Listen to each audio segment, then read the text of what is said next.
Una teteada masiva en concordancia con lo que pasó a nivel nacional en muchas plazas a esa hora, en repudio a lo ocurrido en una plaza en San Isidro cuando dos policías impidieron en realidad que una madre siga amamante a su hijo en público,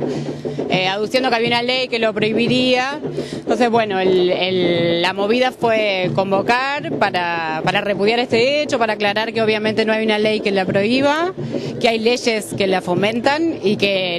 hay una ley específica, 26873 del 2013, que es de concientización pública de la lactancia materna y de promoción, y que como agentes sociales los policías debieran estar al tanto y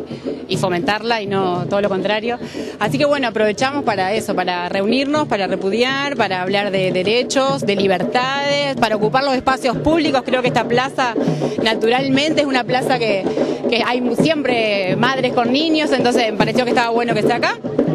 Y bueno, y aprovechar la oportunidad para hablar de libertades, de derechos, las mujeres, de los niños y revisar un poco los prejuicios y el lugar que tiene la maternidad en nuestra sociedad. Bueno, y se sumó muchísima gente, los medios apoyaron muchísimo, vinieron muchas madres, padres, abuelas. La semana que viene es la Semana Mundial de la Lactancia Materna, también era una buena oportunidad de hablar de eso, pero sobre todo ocupar espacios.